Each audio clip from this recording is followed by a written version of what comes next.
precisamos libertar o nosso futuro para que ele seja menos repetitivo que o nosso passado. Eu li essa frase no livro Aurora, O Despertar da Mulher Exausta, e eu achei muito interessante para a gente trazer o debate aqui nesse vídeo se faz ou não faz sentido a gente criar metas. Então, se você quer falar um pouquinho sobre isso junto comigo, vamos nessa. Eu sempre me organizei por meio de metas anuais. Inclusive, tem vídeo aqui no canal de eu fazendo as minhas metas, sei lá, 2018, 2016, porque as metas, no final das contas, sempre me ajudaram a dar uma direção, um rumo para aquele ano que viria. E aí, esses dias eu já tava pensando um pouco em algumas coisas que eu preciso me organizar para o ano que vem, 2025, e foi me batendo ali uma ansiedadezinha de precisar comprar um planner para eu conseguir visualizar o ano que vem já, né? Porque, sei lá, a gente tá em novembro, ainda não tinha muito essa visão do ano que vem, mas eu comecei a perceber que já tinha algumas coisas que eu precisava blocar ali no meu ano que vem pra eu acabar não marcando coisas na mesma época, enfim. E aí eu pensei que eu precisava comprar um planner, né? E aí antes de eu comprar o planner, eu tava indo dormir e pensei, caraca, 2025, já preciso pensar nas minhas metas, o que eu vou fazer de meta. E até rascunhei ali no caderno já algumas coisas que eu imagino pro ano que vem. Como que eu sempre fiz as minhas metas, né? Eu sempre organizei as minhas metas por categorias da minha vida. Então, metas de trabalho, metas de saúde, metas de desenvolvimento pessoal, metas de relacionamento, metas financeiras. E eu sempre me organizei dessa forma. Então, eu tenho pelo menos uma meta para cada categoria. Então eu já tenho ali algumas metas que eu tinha pensado para 2025, juntar uma quantidade X de dinheiro, ler alguns livros, fazer uma viagem, já estava começando a pensar quando eu me deparei com essa frase que eu abri o vídeo.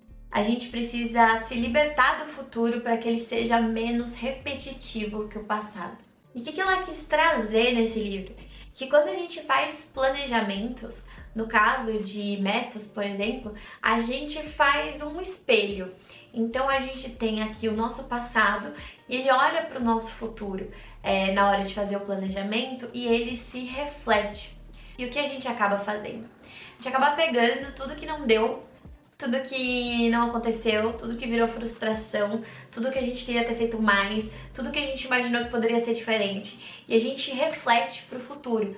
Então a gente pega aquilo que não aconteceu do jeito que a gente queria no passado e a gente passa para esse nosso eu do futuro com toda essa carga emocional, com essa carga de expectativa, com essa carga de quem a gente era, a gente meio que reflete para quem a gente vai ser. E foi nesse momento que eu pensei assim, faz sentido mesmo a gente construir metas? Porque no fim, as metas, elas acabam sendo baseadas em quem a gente não foi em 2024. E aí a gente espera que em 2025 a gente não seja o nosso eu de 2025, e sim uma versão melhorada de quem a gente esqueceu de ser no ano anterior ou no ano anterior a isso.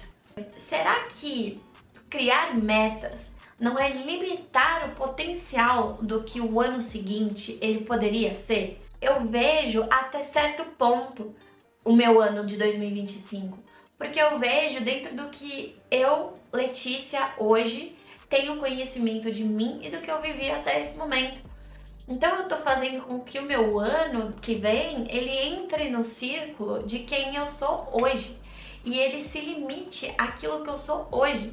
E não que ele tenha vida própria de ser o ano seguinte, uma coisa totalmente nova. E se eu não fizesse metas?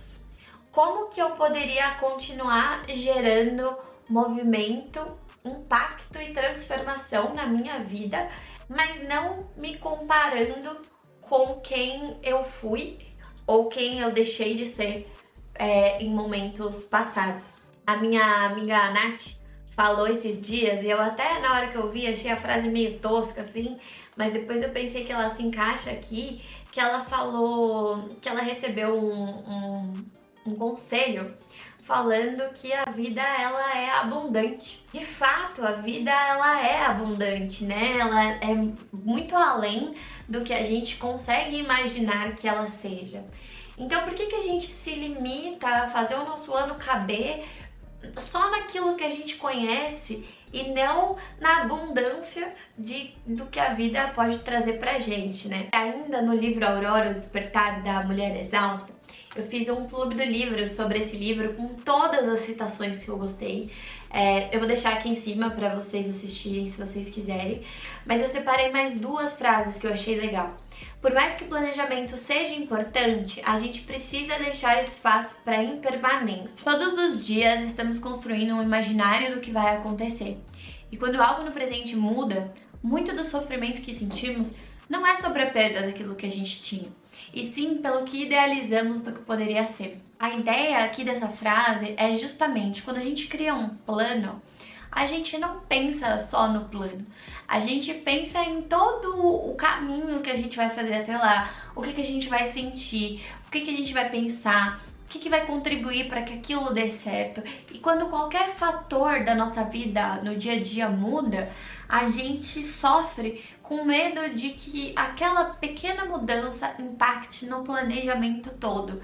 E aí a gente sofre muito mais. Então, por exemplo, eu tô organizando uma viagem pro ano que vem. Se eu perder meu emprego hoje, eu não vou ficar triste só porque eu perdi o meu emprego. Vou ficar triste porque provavelmente a perda deste emprego vai impactar em toda a vida que eu imaginei para possibilitar a minha viagem. Então a gente acaba sofrendo mais pela perda daquilo que a gente nem teve do que de fato pela perda do que a gente tinha. O que eu queria trazer para esse vídeo, e é o que eu quero conversar com você, é até onde faz sentido a gente criar metas e quais são os tipos de metas que fazem sentido a gente criar. E se a gente não for criar planos, como que a gente faz para ter movimento na vida e realizações que são realmente autênticas?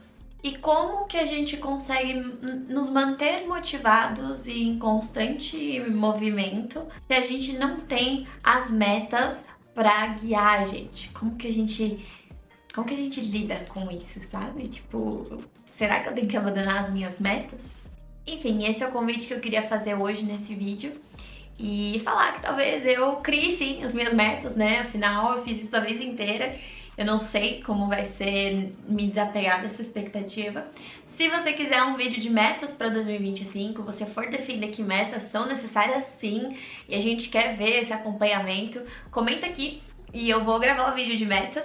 E é isso. A gente se vê, quem sabe, numa próxima reflexão.